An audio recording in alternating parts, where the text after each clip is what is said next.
teach a Pennsylvania Institute course to lawyers to understand blockchain, virtual assets, and the metaverse itself, as well real estate brokers. The way I met Neville actually is in a trade show in Atlantic City, teaching brokers and realtors to understand the metaverse and how it would impact the real estate business and the practice of law as it relates to into going there.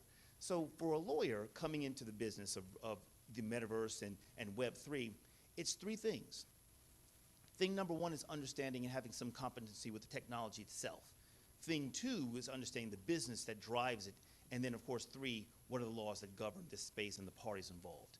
And so whenever I'm talking to a client or meeting new people, I have to always understand what is the technology they're working with, what is the business model that they're operating with, or what troubles do they have there, and how can they help me with law? So in many instances, the lawyer is the last to the table. You guys who are, you folks who are in tech, ladies and gentlemen, you guys are always involved in your business, but the law and the lawyer is somewhat over here.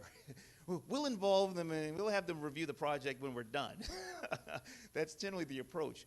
But you know, the law and the legal underpinnings wag the tail, and the technology comes first. And that's really how it often works. So I have a PowerPoint here. Let's see if he can tee that up. So my PowerPoint is generally fun, and it's about pictures that help me talk and also keep me bounded to a certain time frame. But he's got you sir with the wonderful hat. There it is. All right, here we go. So let's see if it'll, there we are. You know, what is this place? This is where we are.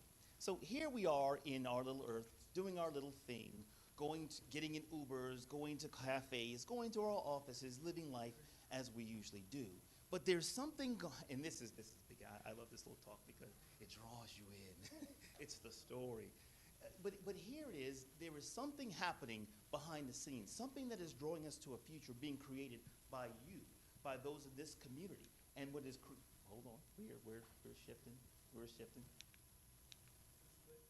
It's this is the beauty of technology.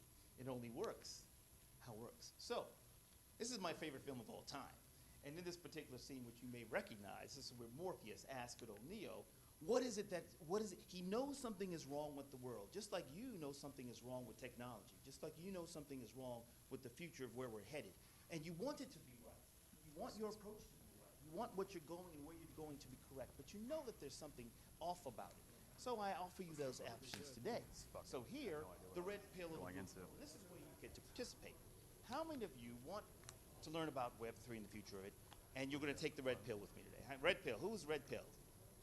Now, if you take the blue pill, and it will automatically just insert itself into your body, then you will not even know I spoke today. Or then did you even hear today? You'll go back to your world, and you will live that way. But today, we're going to go further. What is it that, remember when we were growing up, those of you who have a little gray, I see a couple gray heads around here. When we were growing up, this was the new frontier. This is where we were headed. It was intelligent life out there. It was going aliens, and all that technology was not something that we thought we were going towards. But this is the frontier that we're actually headed, because you can't really monetize space. Of course, we're trying to do it now. But you can't monetize space, but what you can monetize is what lives in data centers around the world. And that is exactly the situation that as it is. We're no longer looking for some extraterrestrial intelligence to come into our planet to govern our future. We are trying to do it ourselves from data itself. And ultimately, we're trying to recreate this digitally. It's gone full circle to wanting to be somewhere else, but to wanting to be right here in this room, but having a metaverse version, having a digital twin of this very same experience put before our eyes, put before people who can't be here today, and living in that. And this is the kind of technology that we're trying to do. But not just this. We're trying to figure out how to be here and take all shopping into a metaverse and take all entertainment experiences, whether it be this, and yeah, the Celtics are doing good right now. So we'll see how they go. But we're trying to recreate a situation where every human experience that is a gathering experience is monetized and brought into a digital space, and then ultimately we want to get to here. And the here is where we're educating everyone, not just you folks in the room, but around the world in a metaverse space. We're no longer doing it this way or this way. And so this is the backdrop to it all. So in my view, looking at the metaverse from and that's all my little preface, but in my view, the future of Web3 has 3 wars in which will be fought to accomplish it. One is the legal and regulatory war, and that's where lawyers are fixated. We know that there's going to be a change in the way laws govern this space. There's already problems in how the metaverse is governed now and regulated now, or lack of regulation around it now. We also know that there's going to be a tech war, and I'm going to go into further slides on how we're going to deal with that. But these wars are all going to determine what the future really is and how it manifests. Third, the culture war. And this culture war is going to center around gaming and education. And I'm glad Raymond spoke of what he did, because I think that's a big part of where this third part of the war is. Now, before we get too far, these are the 2 books that really govern the future of what we're going. How many of you have read Snow Crash, or obviously you've heard about it if you're in the tech space, but how many of you have read this book? In 1992, when I was an English major in the University of Virginia, and I was assigned to read this book. It had just come out. It was on the top seller list and New York's bestseller list, and I read it. And to read it then, you had no context of that the technology was even possible. It was completely dream world stuff. And to know now that almost every single technology company, every single metaverse creator is trying to replicate the world envisioned in this book. And then still to this day, we have not yet reached this place. It's very dystopian in what it presents. But this book presents a path. Now, the second book, Matthew Ball, is a new book. It came out last year. And I think this will be almost like the textbook to the metaverse for anyone coming into the space, operating in the space, or moving forward. I get nothing from either offer, but I think it's important if you're living in this world to understand where this book will be. I think in universities and law schools, you should start there. It really takes a panoramic history of the metaverse from what it was to today. And so I think I like that. And this is important because that's our direction and that's how we get there. But ultimately, and I love movies, you'll always see movies in my talks. Ready Player One, who's seen that movie?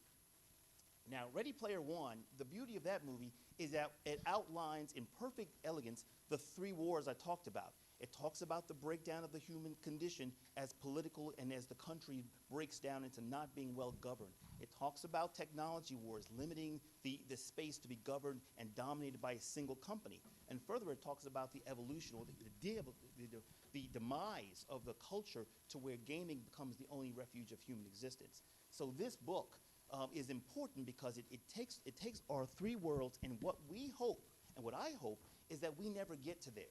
And that so the folks in the room and folks who are in the creator space and in the content development space, corporations and developers should make sure we never get there.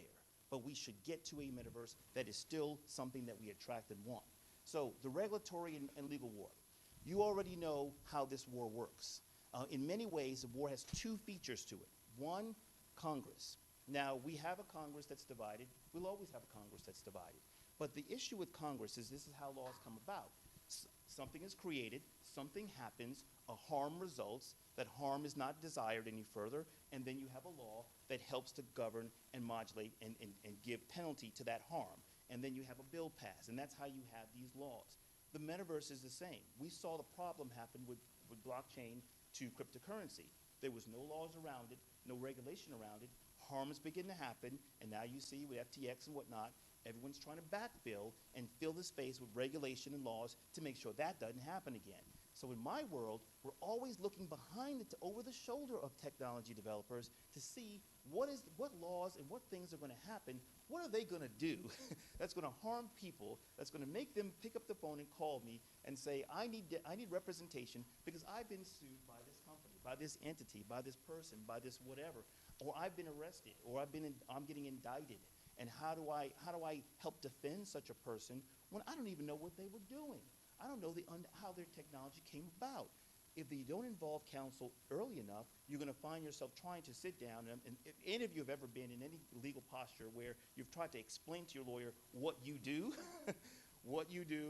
and how it is that you've been caught doing what you've done, and it'll surprise you that you can be as experienced as you want, But if if you're not at the table with the developers and technology folks, you are simply ill-equipped to represent people in that area, in that space. And that's what a lot of lawyers are. New York is notorious for not having enough lawyers to help and guide and advise developers